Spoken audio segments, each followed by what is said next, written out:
What's up, guys? Meow, and I'm back with another video, and holy shit, what a finish that was. It is time to review the NASCAR Cup Series race from Michigan, and I'm going to get this out of the way right now. Huge congratulations to Ryan Blaney to pick up that victory. That was insane. That race was wild. It was wild. And going into Daytona Saturday night, there's only one spot left because it appears that Harvick has locked himself in on points after Hamlin did so last week thanks to AJ Allmendinger winning and whatnot. So now it's going to come down to that final playoff spot. Everything's on the line next weekend. This is next weekend. This is going to be wild, man. Excuse me. But anyway, let's go ahead. Let's get on with the race itself. Oh, excuse me. And take a look at what happened. Oh, excuse me. Sorry about that. But did NBCSN just put the old 7 font on for Barry just now? They're showing the unofficial results on the bottom of the screen, and I could have sworn I just saw it. And by old 7 font, I mean the one that they used for Danica Patrick in her final start. But anyway, so the only drivers that ended up going to the rear today were Josh Berry and Joey Gase as driver changes, with Berry filling in for Corey LaJoie, who's under COVID protocol, and Gase filling in for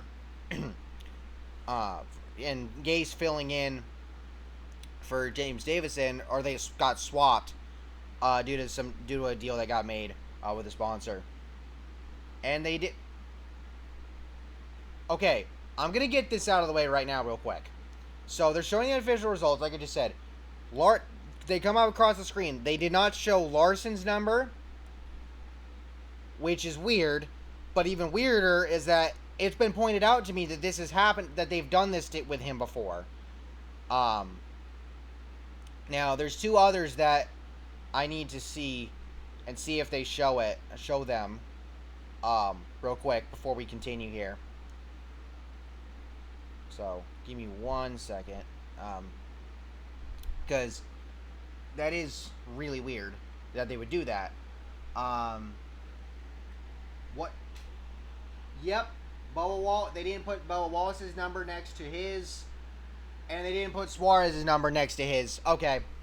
Alright, so that was pointed out to me last week, and apparently this is something that's been happening for a while now, so keep an eye on that. But anyway, moving on. So, with the race, like I said, Berry and Gase to the rear for driver changes. Mark Truex Jr. would end up getting left rear damage early due to what would later be shown as Kyle Busch getting into him. Made a competition caution at lap 20. Caution would come out later for Joey Gase as he pancaked the wall. Cody Ware reported to not have AC. Crew member accidentally ripped the hose off the school box, getting it set in the car earlier. And Chase Elliott would take the Stage 1 victory. Larson 2nd, Austin Dillon 3rd, Denny Hamlin 4th, William Byron 5th, Joey Logano 6th, Matt DiBenedetto 7th, Kurt Busch 8th, Kyle Busch 9th, and Brad Keselowski in 10th. And Logano would pit again after pitting following the stage, due to with the team looking at the left rear, possibly having to secure his lug nuts. Kurt Busch gets loose off a contact from DiBenedetto early in Stage 2 across the front bumper of Mark Truex Jr. and drops a ton of spots, but he didn't wreck. Green flag pit stops would start with about 20 to go in the stage with Kevin Harvick, and then more stops with about 15 to go. Hamlin has an issue on pit road. He ended up going too far into his pit box and had to back up. Ross Chastain had to go to the garage. It wasn't reported why, but that happened. And Kyle Busch, thanks to him taking 2 tires on pit road, would come out first or would cycle out to the lead, and he would take the Stage 2 victory with Christopher Bell 2nd, Kyle Larson 3rd, Chase Elliott 4th, Denny Hamlin 5th, Austin Dillon 6th, Brad Keselowski 7th, Tyler Reddick 8th, William Byron 9th, and Matt DiBenedetto 10th. And after they crossed the start-finish line, we had some controversy because Brad Keselowski wrecked Austin Dillon. Now, my initial reaction was that Keselowski dumped him. And if you watch what happened, it might have looked more like Dillon came up, and Keselowski went down, and and Dillon wasn't clear. But even still, Keselowski should have backed off. He should not have still been trying to side draft and race him after crossing the line, being that was the last lap of the stage. You know it's the last lap of the stage, and that was some bullshit. That took out a guy that, in Austin Dillon, that would have had a top 10, or at least that would have had a top 5, at least top 10 finish by the end of this thing. But Dillon's day would unfortunately be done. We get going with stage 3. Anthony Alfredo would go to the garage. He came back out a little later, had a left rear tire rub, pitted for that, came back out. Then we got green flag pit stops to begin with, 45 to go, with William Byron pitting. Bowman and Custer at lap 4 with 43 to go. Chastain comes back to the race. Larson and Blaney with pit with 41 to go. Larson reported that he was out of fuel entering pit road, but made it. And then Hamlin would report that something cracked his windshield. Kyle Busch would overshoot his pit box. And then after everybody cycled out, shortly thereafter, or a few laps later, we had a caution for rain.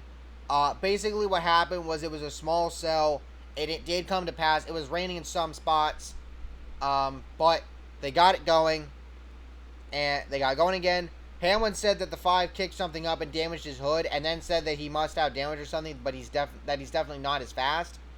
Some guys towards the back would pit during this caution, and Danny Suarez would get a penalty for equipment interfering with another crew's pit, which we didn't really get to see, but it happened. And then we get the restart,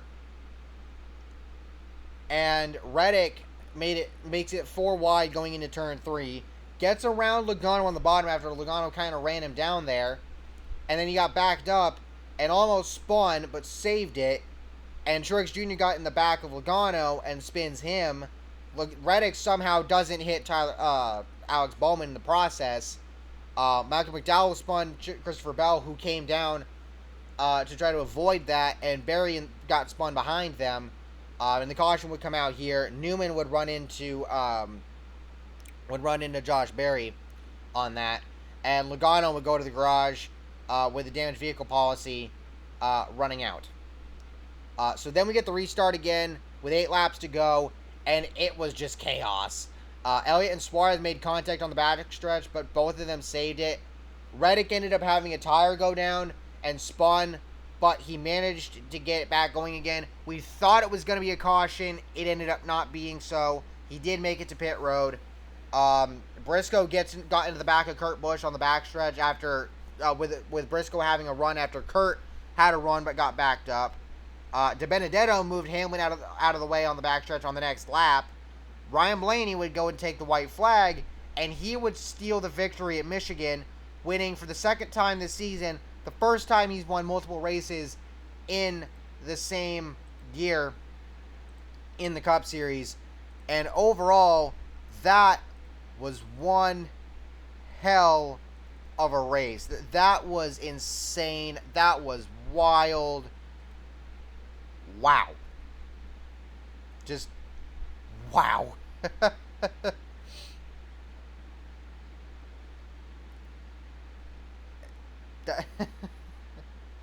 That was crazy, man.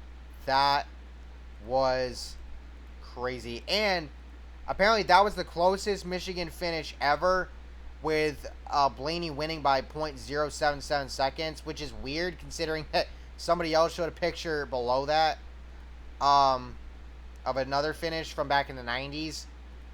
That looked a lot closer. But either way, regardless of that, it's just that was insane. That was legitimately insane. And huge shout out, huge shout out to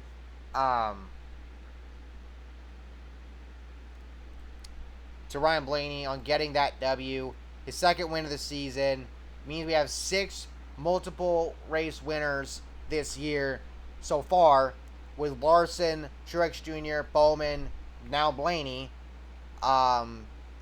Elliott, and Kyle Busch. And now, like I said before, we're going to go into Daytona Saturday night. One playoff spot left. And it is going to be a bloodbath. Everybody that's not... Basically, if you're Austin Dillon and Tyler Reddick, you're fighting for that last spot. One of you is going to could possibly point your way in.